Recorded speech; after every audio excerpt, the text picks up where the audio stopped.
Je rentre chez moi, je ne sais pas ce que j'ai fait en dehors de 10 heures de réunion. Non, la quête de sens n'est pas quelque chose de nouveau, c'est-à-dire qu'on a tous ce besoin intrinsèque de trouver un sens à ce qu'on fait et à ce qu'on est. Le rôle du travail dans la quête de sens, il est dû à plusieurs choses. D'abord, il donne un statut social. On se définit dans le regard des autres. Et ça, c'est quelque chose qui n'est pas toujours complètement assumé par un certain nombre d'experts ou de coachs qui vont parler du bonheur, qui vont parler justement du sens de la vie, de beaucoup de choses comme ça, et qui invitent les gens à des introspections complètement... alors c'est très bien l'introspection, je ne suis pas en train de la remettre en cause, mais quand on ne fait que ça, on oublie qu'on se définit beaucoup plus par rapport aux autres que par rapport à ce qu'on ressent nous personnellement. Et d'ailleurs, ce qu'on ressent est souvent impacté par le regard des autres et par nos interactions avec les autres. Comme le statut social est quand même beaucoup donné par le travail, et deuxièmement, le niveau de rémunération qui va nous donner un certain pouvoir, le pouvoir de l'argent, le pouvoir de dépenser, de partir en vacances, de subvenir aux besoins de sa famille, de faire je ne sais quoi, c'est pas uniquement d'aller jouer au casino et de s'acheter des grosses voitures, c'est vraiment des choses qui peuvent être très primaires. Comme ça, c'est donné par le travail, évidemment, le travail a pris une dimension extrêmement importante sur nos vies, à tel point que beaucoup de gens, en tout cas en Occident et dans les sociétés, on va dire, post-révolution industrielle, ont fini par ne se définir que par le travail. Et donc le reste était autour, dépendait du travail, ou c'était des choses qu'on faisait quand le travail nous en laissait le temps. Ça, c'est en train de changer. Les générations entières, et ça depuis la nuit des temps, ont accepté de travailler dans des conditions extrêmement difficiles.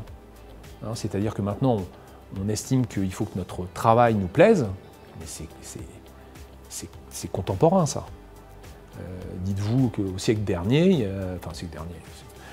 au début du XXe siècle, il y avait des gens, vous regardez des films, qui toute la journée, ils appuyaient sur des boutons pour faire monter un ascenseur dans un grand magasin.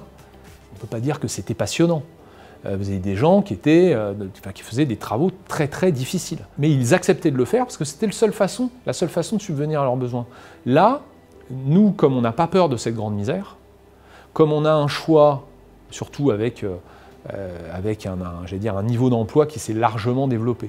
Bon, il y a un certain nombre de pays qui sont dans le plein emploi depuis très longtemps. En France, il y a eu un chômage de masse pendant très longtemps. Mais aujourd'hui, ça va en tout cas mieux qu'avant. Donc on devient de plus en plus difficile par rapport à ça. Tout, on se dit, on craint moins de risquer son propre travail et de se retrouver dans une situation où on n'en retrouve pas un. Comme on a moins peur, on est plus audacieux. Donc on va être plus exigeant avec son employeur et avec son emploi. Et on va avoir une réflexion autour de l'emploi qui va positionner cet emploi pas nécessairement au centre de notre vie. Certains continuent, d'autres vont dire « ma vie finalement, ce à quoi j'aspire c'est ça » et le travail doit être un moyen de financer ou en tout cas de gagner cette vie-là. Ou alors vous en avez d'autres qui font autre chose, qui décident de gagner beaucoup d'argent dans des périodes très très courtes. Donc ils bossent comme des dingues pendant quelques temps, qui placent leur argent, qui dépensent rien, qui vont vivre en coloc pour économiser alors qu'ils ont des gros salaires. Tout ça pour financer une certaine oisiveté après, en tout cas leur projet perso. Et arrêter de travailler beaucoup plus tôt que l'âge légal de la retraite. Il y a un souhait beaucoup plus fort de reconversion en ce moment, parce que de plus en plus de personnes considèrent que leur vie globale doit être en cohérence. C'est-à-dire que leur vie professionnelle doit être en cohérence avec leurs grandes valeurs de vie. On a tendance à se dire qu'il faut se reconvertir dès qu'on voit une dissonance entre les deux. Ensuite, il y a un changement dans la hiérarchie des métiers. Moi, quand j'étais plus jeune, mais surtout mes parents, comme il y avait cette sortie de la grande pauvreté, l'objectif numéro 1, c'est va dans une entreprise solide, fais un métier pérenne. Si c'est pas très intéressant, c'est pas grave, ça va te permettre de financer ta famille, tes enfants, ton machin, ton truc, et de ne pas tomber dans les problèmes que toutes ces générations ont pu connaître et ont pu voir chez leurs propres parents.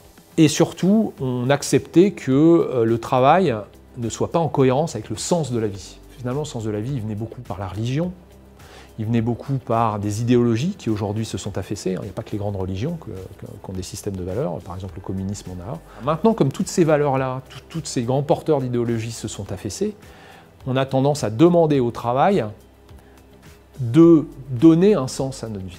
Pourquoi est-ce qu'il y a de plus en plus de gens qui peuvent se reconvertir et changer de métier? C'est parce qu'ils le peuvent. avant les métiers manuels, les métiers même autour de l'ouvrage. Ouvrage, ça a donné ouvrier. Ouvrier, ça a été pendant très très longtemps un terme très péjoratif. Les métiers de la production étaient considérés comme des choses qui, vraiment, t'as raté ta vie, t'es allé à l'usine. Aujourd'hui, on se rend compte qu'être cadre moyen dans une entreprise où on fait de l'administratif, des choses et tout, d'abord on rentre le soir, on se demande à quoi on a servi, parfois, je ne dis pas tout le temps, il y a des gens qui s'éclatent avec ça et c'est très bien, mais il y en a qui se demandent ça et qui ont besoin de voir quelque chose de concret qui sorte de leurs mains. Donc la hiérarchie des métiers est en train d'évoluer.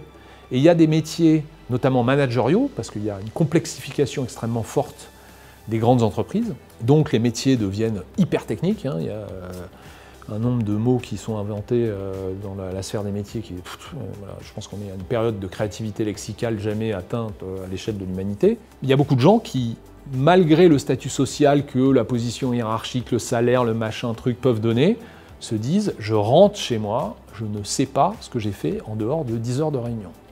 Donc j'ai besoin de retrouver un métier où je sais à quoi je sers. D'où le retour, évidemment, ça, j'allais dire, c'était déjà la décennie précédente, il y a eu un grand retour de l'artisanat, notamment dans les valeurs. Alors après, ça pose des...